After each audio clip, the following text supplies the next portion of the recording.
Chapter 10. Rebirth. Jim was regretting the study he asked Nate to construct. The wood paneling, the rows of books, the leather chairs, and the tasteful decor were all exploding into jagged shards around him as the two sensory nets struggled for control. The explosive tearing and reassembling of the virtual objects was nauseating.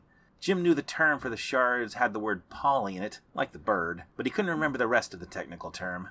Words could hardly describe the sheer chaos, the hurricane of broken fragments, which deassembled and reassembled themselves again and again around him. In the midst of the chaos, a ghostly figure fought for substance. A hand reached out, and Jim reached out for him or her, or whatever the chaotic mass belonged to. "Is it working? I'm losing video feed from your simulation," shouted the distorted voice of Nate. Communication was so difficult. Nate had been shouting at Jim during these crazy interactions for the last day and a half. They were making progress, but the two sensory nets kept slipping wildly out of control. The effect in the simulation was like being in the middle of a tornado. Jim's eyes watered at the crazed visuals, his non-existent ears rattling with the scream of electronic noise, and his whole body felt like he was being torn apart as much as the room. Still, Jim endured the chaotic, bizarre computer noise. After hours spent the day before with hardly a hint of humanity, just garbled voice fragments, finally today the first human-shaped mass started to appear. The figure was twisted by the chaotic interaction of Jim's systems and the other person's. Nate believed the garbled software in the other person's case could be overcome by sharing the active code of Jim's neural case, forcing it to reset. The mechanics of this were far beyond Jim and possibly beyond Nate as well. Nate assured Jim this chaos couldn't actually harm Jim directly. It just hurt. All over. It was fortunate AZ didn't know much about this. From what Jim could tell, if AZ wanted to torture him or anyone else in a brain case, this was the way to do it. "Stop!" said Jim as the disjointed simulation ripped apart his very words as they attempted to leave his jagged mouth. A few seconds later, the study snapped back in its original shape. The world around Jim was stable and solid again, but the ghost they sought had vanished. "Damn it," said Jim as he stomped down on the simulation's wooden floors, and in doing so shook an elegant serving set of tea on a table nearby. As he did, the bells of his new outfit chimed in. Jim did his best to ignore the bells as much as possible. At least the bells were better than those giant red feet. As part of Jim's reward for finding the thief, AZ granted him a new body, or maybe a better term would have been forced it upon him. Ever in love with wordplay, AZ made a body that fit the name J-Star. Jim was transformed into a jester, i.e., a court jester. This included a floppy 4-point hat with bells at each end, colorful tights, and the same white clown makeup that made him look as white as paper. On the upside, he didn't have the big red nose fused to his face that hurt when he slept on it, nor the huge red clown shoe-shaped feet that he managed to bang on every surface. Ever a stickler for detail, AZ also did a makeover on Charlie the Sharkman. Now Charlie had a Spanish conquistador hat, colorful pantaloons and shirt, steel chest armor, and a long fancy halberd. The shark even had a finely waxed mustache at the end of its snout. How did AZ ever find the time to come up with this stuff? When Jim was in his cell, which now looked like a medieval prison, the Sharkman would march up and down the halls like a proper guard. The stone and iron cell had a nice bed in it, though, a loaf of bread and a pitcher of water that always regenerated any time Jim consumed them, and a very large painting of AZ with a crown on his head, hanging over all of it to constantly remind Jim who was in charge. Jim had tried to light fire to the painting with a candle, but it wouldn't burn. It seemed as tough as the stone and iron that made up the cell. Fortunately, Jim was granted freedom from his cell to help Nate revive the two neural encasements. The study was still a cage of sorts. It wasn't like he could leave, but at least the damn Sharkman wasn't around to look at him with its cold, emotionless eyes. And neither did it have the gaudy painting of AZ, whose eyes Jim was pretty certain were programmed to follow him around the cell. It was a toss-up between the Sharkman and the painting, which one creeped Jim out more. The mansion's study was something Nate found in some old data files. It seemed like a safe and cozy place for a first meeting, but so far there was no meeting, just a lot of chaos. Jim staggered and panted. The shock of these chaotic interactions always took a lot out of him. He struggled to get past the nausea and headaches as well as the muscle and joint pain he felt. It seemed crazy that he could even feel such things as his body wasn't real. Even the shortness of breath should have been impossible, as he really didn't breathe. But his sensory net was getting the ever-loving God shook out of it, and since it gave Jim his sense of a body, that body was in pain. "Are you okay?" asked Nate through the view screen, which hung over the fireplace like a large TV. Its placement almost seemed natural compared to the floating rectangle it had been in the past. "Yeah, just tired." Give me a minute and I'll try again, replied Jim. What did you see? Was the person any clearer? Did they respond this time? Asked Nate. His eagerness was wonderful and well matched Jim's, but I didn't think the kid understood exactly the entirety of suffering the simulation was inflicting on him. Jim didn't want to say much about it, though. Even if it hurt, he wanted to press on. He just needed a minute. It was more like a solid haze, and he or she reached out to me. I think they can see us. It's just too chaotic. It felt like they were being torn away, replied Jim. Well, I can try to crank up the signal to 44 gigahertz. I think we narrowed down the spectrum of the system's current clock frequency, but it lacks enough bandwidth to lock the sensory nets. Yeah, said Jim cluelessly at the jargon overload. I think it might help to eliminate most of the simulation's content, said Nate. Well, I guess a white space would be okay.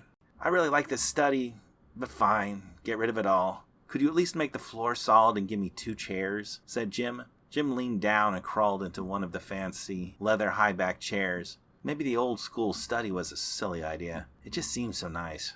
Sorry, Jim. You deserve more than a prison cell. I'll try to restore it later, said Nate. Then one by one, each and every item of the study vanished. First the books, then the tables, the lamps, and the tasteful wall hangings. When the room was empty, even the walls themselves began to vanish, replaced by endless white nothingness.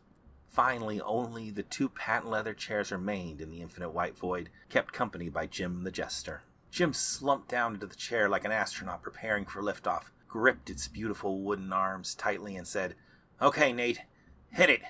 All right, starting the connection, began Nate, but as soon as he hit the keys, his voice sputtered out into a hazy digital noise.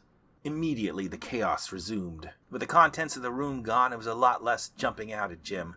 Only the 2 chairs remained, which regularly broke apart into spiked pieces and came back together again, apparently unharmed.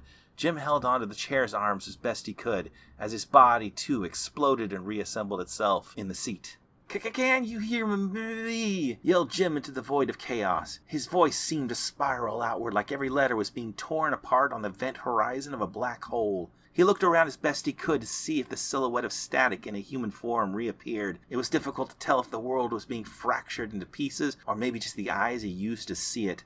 The sensory net that fed his brain information showed him a kaleidoscope of himself and the 2 chairs as they were torn apart again and again. The sound was tremendous, like a fleet of jetliners landing. But then he heard it, the unmistakable fragment of a voice that wasn't Nate nor his own. I see... Living connection, echoed in Nate's voice. Jim couldn't tell what he was saying, but from the sheer violence to his senses, Jim guessed his mind was being pushed as far as it could stand. Perhaps the circuits of the sensory net itself were reaching their limits. Regardless, Jim struggled for 2 words. Keep going! At once an explosion of new data ripped into existence before Jim. Arms and legs pulled themselves out of the static void between the 2 chairs. This was the moment.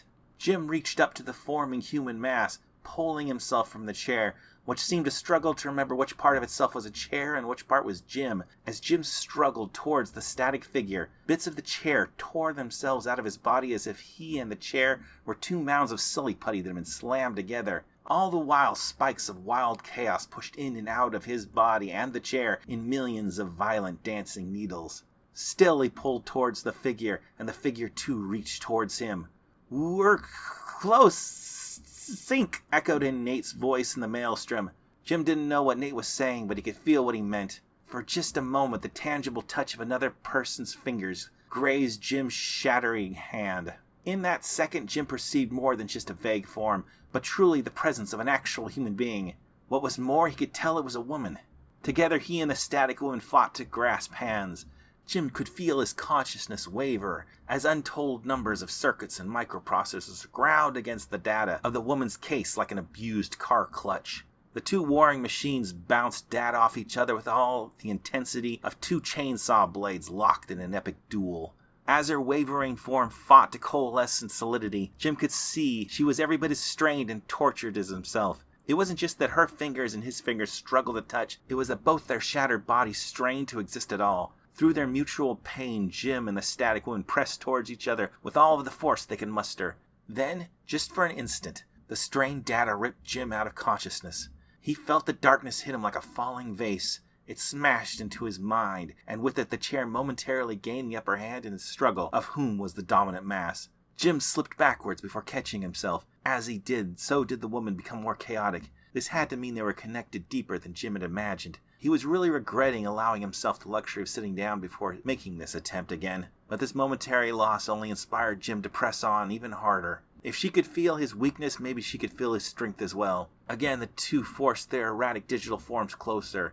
As if drawn together by sheer willpower, Jim could feel his crazy body become more solid, and so too did the woman's. Together, their mutual intent pulled at the ungiving machines that made up their twilight existence. Their two hands of dancing spikes merged into one. Unable to hold themselves separate any longer, the computer systems finally established a digital harmony. Jim and the static woman bridged the gap with a tremendous burst of noise.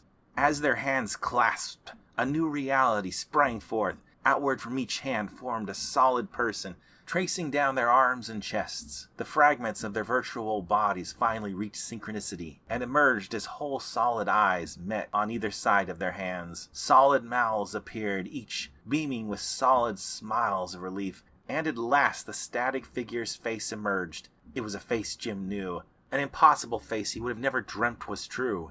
It was Sarah. Finally, as the last of the chair returned back to being a chair and released its grip on Jim, he fell forward. At the same time, Sarah's static legs became real, and she stumbled towards Jim. Together they merged and embraced. From outside the simulation, a very jubilant young voice victoriously announced, "We've reached synchronicity! Woohoo!" After what seemed like a blissful eternity, Jim said, "Sarah, I can't believe it's you. Out of all the people we lost, I didn't even dare hope. This is too good to be true," said Jim as he looked on the face of his old friend. "Oh God, I thought I'd be lost in the darkness forever. I thought I'd never be free," said Sarah. As the data they shared was now behaving, finer points of the simulation emerged. Even something as small as tears became possible, and between both of them there were more than a few. "I know," said Jim, as he held Sarah tightly. "I was in there for years, too." Then Jim released Sarah and pointed towards the floating screen nearby. Besides the two chairs, it was the only thing in the vast empty room. "That was until my friend saved me. He saved us. Sarah, say hello to Nate." Sarah looked towards the floating screen and the joyful, if rather dirty, young boy on it. "Hello, Sarah," said Nate as he waved. Sarah wiped off her virtual tears and waved back at Nate. "Hello, Nate. Thank you so much," said Sarah. As Jim and Sarah finally parted, Sarah looked around the room. Then she looked back at Jim and said, "If you don't mind me asking, who are you?" And then her head suddenly tilted and she added, "Why are you dressed like a jester?"